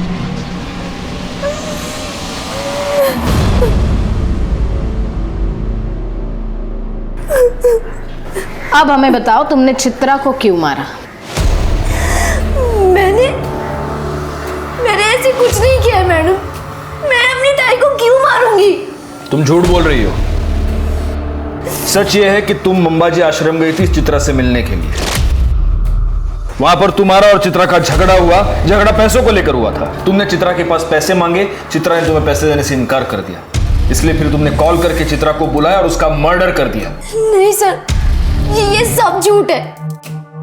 मैंने मेरी ताई को नहीं मारा और हमारे बीच कोई झगड़ा भी नहीं हुआ था। अवधूत ने तो हमें बताया तुमने चित्रा को जान से मारने की धमकी दी थी। नहीं मैम, ये सब झूठ है। धमकी दे रही है तू मुझे? जा, नहीं देती पैसे, जो करना है कर ले, चल जा। धमकी नहीं दे रही हूँ दीदी, मैं खुद बहुत परेशान हूँ। मैं नवीन से बहुत प्यार करती हूँ दीदी, और सिर्फ आप ही हो जो मेरी मदद कर सकते हो। मैं नवीन से शादी करना चाहती हूँ। उसके लिए मुझे थोड़े पैसों की जरूरत है, और मैं आपको वादा करती हूँ कि मैं आपको सारे पैसे लौटा दूंगी। बस अपनी बड़ी बहन से थोड़ी मदद मांगने आई। तुझे नवीन से शादी करनी थी तो उस रोशन से शादी क्यों की? तुझे क्या लगता है आई बाबा नवीन के साथ शादी करने के लिए तैयार हो जाते? नहीं, इसलिए मैंने प्लान बनाया कि मैं रोशन के साथ शादी करूंगी, फिर उसको छोड़ के भाग जाऊं। और मैंने वैसा ही किया दीदी। दीदी प्लीज मेरी मदद कर दे, प्लीज दीदी। ठीक है, तू एक काम कर, तू जा और सारी तैयारियां कर, पैसों का बंदोबस्त हो जाएगा। पर दीदी तू इतने पैसे लाएगी कहाँ से? तेरे ससुर से। और वो तुझे पैसे क्यों देंगे? उन्हें देना ही होगा। काम जो ऐसे किए हैं उन्होंने, हर चीज का हर्जाना भुगतना पड़ेगा। आप यहाँ क्या कर रहे हैं? काय झालं का? घाबरू नको। छोड़िए मुझे। थाम थाम थाम थाम। तुम अभी जवान हो, तुम्हारी भी कुछ जरूरत है ना? मैं है ना, मैं पूरा करूंगा तुम्हारी जरूरत। हाँ। छोड़िए मुझे। तुमने चित्रा के साथ जबरदस्ती की, बाद में चित्रा ने तुम्हें ब्लैकमेल करना शुरू किया, तुमसे पैसे मांगने शुरू किए, और इसलिए तुमने उसका मर्डर कर दिया। देखो, सच सच बता दो, वरना शिरके और भी तरीके जानता है मुंह खुलवाने के। शिरके, मरुका, बता। हाँ, मैं मानता हूँ मैंने चित्रा के साथ जबरदस्ती की थी, लेकिन मैंने उसे नहीं मारा साहब, बल्कि वो मुझे मारना चाहती थी। वो क्यों? चित्रा मुझे आश्रम से फोन किया करती थी, कहती थी कि मैंने उसके साथ जो भी किया वो उसका बदला लेगी, काला जादू करके मुझे मार डालेगी। मैं बहुत डर गया था साहब, बहुत डर गया था मैं। अगर काला जादू करके किसी को मारा जा सकता तो दुनिया के सारे इंसान एक दूसरे को अब तक खत्म कर चुके होते। मैं सच कह रहा हूँ साहब, मैंने कुछ नहीं किया, कुछ नहीं किया मैंने। तो ऐसे सच नहीं बोलेगा। शिर्के, इसके सारे कॉल रिकॉर्ड्स निकालो, पता करो ये किसके इसके साथ कांटेक्ट में था, कहां कहां जाता था, और सबसे जरूरी बात, इस पर रेप केस फाइल करो। कौन सा रेप साहब? बताने वाली तो मर चुकी है, बॉडी कुछ नहीं कह सकती, और रेप को तो बहुत दिन हो गए, अब कुछ नहीं साबित हो सकता। सर कृष्णा सही कह रहा है, कृष्णा ने रेप किया है प्रूव करना बहुत मुश्किल है। लेकिन हमें कोशिश तो करनी होगी। एक बात बताइए, आसपास के जितने भी पेट्रोल पंप्स हैं उसकी सीसीटीवी फुटेज आपने चेक की है? जी सर, लेकिन ऐसा कोई भी नहीं जो लास्ट कुछ दिनों में किसी भी पेट्रोल पंप से कैन से पेट्रोल लेके गया हो सकता है उसने बाइक में या कार में पेट्रोल भरा हो और वहां से कैन में डाला हो सकता है सर, बैलिस्टिक रिपोर्ट। इस रिपोर्ट के मुताबिक दिनकर की राइफल से कोई बुलेट फायर नहीं हुई, लेकिन प्रतीक की राइफल से हुई है। सर प्रतीक के घर से हमने जो राइफल बरामद की थी उसमें से एक बुलेट मिसिंग थी। क्यों मारा तुमने चित्रा को? वो तो तुम्हें छोड़कर चली गई थी। नहीं सर, मैंने नहीं मारा चित्रा को। तो फिर प्रतीक ने मारा होगा, क्योंकि गोली तो तुम्हारी राइफल से चली थी। नहीं मैडम, मुझे उस बारे में कुछ भी नहीं पता। उस रात तुम दोनों साथ थे ना? हाँ सर, पर हम लोग जल्दी सो गए थे। झूठ बोल रहे हो तुम, क्योंकि चित्रा की डेड बॉडी में जो मेल्टेड बुलेट मिली है वो तुम्हारी बुलेट से मैच करती है। हो सकता है तुम दोनों ने मिलकर उसका मर्डर किया। ऐसा कुछ भी नहीं है, वो दोनों मुझे छोड़ के चली गई थी, हम दोनों का रास्ता साफ था, हम लोग ऐसा क्यों करेंगे? सर एक मिनट, कुछ बताना है आपको। सर मैंने कृष्णा के कॉल रिकॉर्ड चेक किए थे। सर मुझे लग रहा है कि मुजरिम हमारी आंखों के सामने ही था, लेकिन हम उसे पहचान नहीं पाए। मतलब? सर फोन रिकॉर्ड के हिसाब से आबाजी ने चित्रा को फोन किया था। ये आबाजी कौन है? सर ये आबाजी वही आदमी है जिसने सबसे पहले हमें लाश के बारे में इंफॉर्मेशन दी थी। हाँ सर, और इसके बाद मैंने आबाजी के कॉल रिकॉर्ड चेक किए। सर पता चला है कि वारदात के ठीक एक दिन पहले आबाजी ने चित्रा को फोन किया था, और वारदात वाली रात चित्रा ने आबाजी को फोन किया।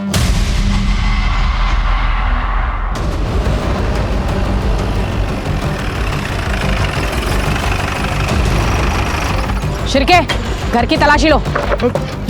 मैडम मैडम मैडम बताइए ना क्या हुआ? क्या हुआ, कब हुआ, कैसे हुआ, सब पता चलेगा तुझे। पकड़ून ठेवायला। अरे मैडम माझं ऐका ना।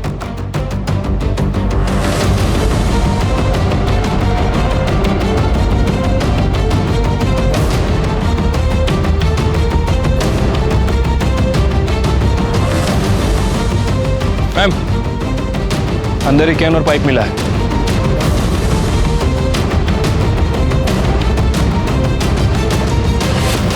मैंने चित्रा को नहीं मारा साहब। मैं उसे क्यों मारूंगा? वो मुझे जानती तक नहीं थी। वो तुम्हें जानती नहीं थी, लेकिन फिर भी तुम उसको फोन करते थे। मर्डर के एक दिन पहले तुमने चित्रा को फोन किया था। मर्डर वाले दिन चित्रा ने तुम्हें फोन किया था, कृष्णा ने भी तुम्हें फोन किया था।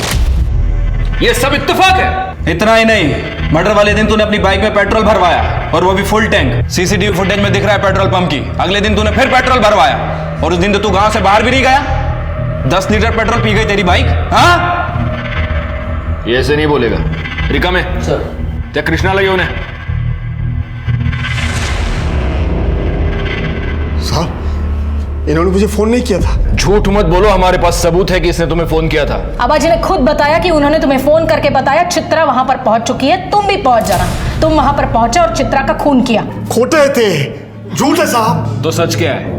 जब से वो चित्रा मुझे धमकी देने लगी है, मैं तो घर से बाहर भी नहीं निकला। मेरा फोन भी रुक्मिणी के पास था। झूठ मत बोलो। मतलब तुमने फोन कृष्णा को नहीं, रुक्मिणी को किया था? मेरे पास चित्रा को मारने के अलावा कोई रास्ता नहीं था। मेरे पति को बचाने के लिए मुझे ये करना पड़ा। इनकी जान को खतरा था चित्रा से। क्या हुआ आपको? चलो चलो ऊपर बैठिए, ऊपर बैठिए। ये क्या हो गया, क्या हो गया आपको? क्या हुआ, क्या मुझे बताइए। चित्रा ने जादू टोना किया मुझ पर। क्या हुआ हुआ? क्या हुआ? वो काला काला जादू जानती है, छोड़ेगी नहीं मुझे। चलिए मत, सब ठीक कर दूंगी। इन्हें जरूर कुछ हुआ है, मुझे डर है कहीं ये पागल ना हो जाए। मुझे पता है ये सब उस चित्रा का किया धरा है। आप उसे कह दीजिए, उसे जितने पैसे चाहिए ना हम देने के लिए तैयार हैं, लेकिन इन्हें कुछ नहीं होना चाहिए।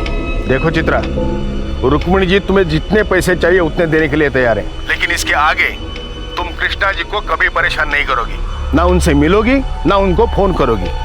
ठीक है। चित्रा ने मुझे फोन किया था, क्यों आ रही है? अरे तुम आ गई बेटी, आओ।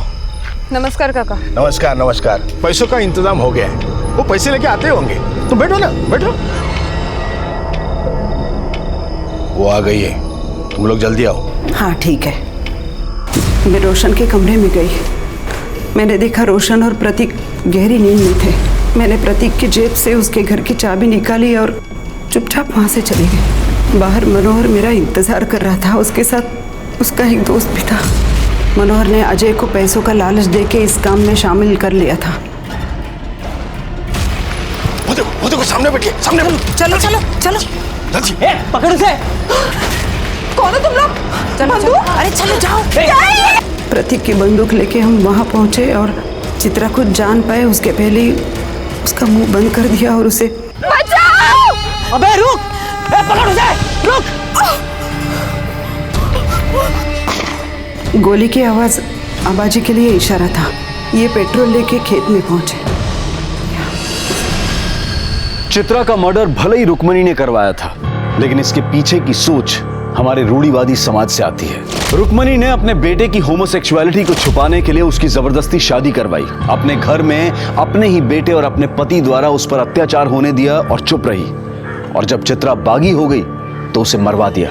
गलती चित्रा की भी थी, जिसने सब कुछ चुपचाप सहा और गलत तरीके से कृष्णा से बदला लेने की कोशिश की और अपनी जान गंवा बैठी।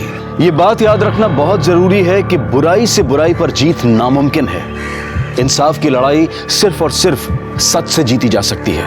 अब मैं अनूप सोनी आपसे विदा लेता हूं, फिर मुलाकात होगी क्राइम पेट्रोल सतर्क के ब्लैक हेडलाइंस अध्याय में एक और नए केस के साथ। और याद रखें, क्राइम और आपके बीच में सिर्फ इतना फर्क है कि आप कितने सतर्क हैं। सतर्क रहें, सुरक्षित रहें। जय हिंद। इस तरह के और भी एपिसोड देखने के लिए हमारे चैनल को सब्सक्राइब करें और बेल आइकन दबाना ना भूलें।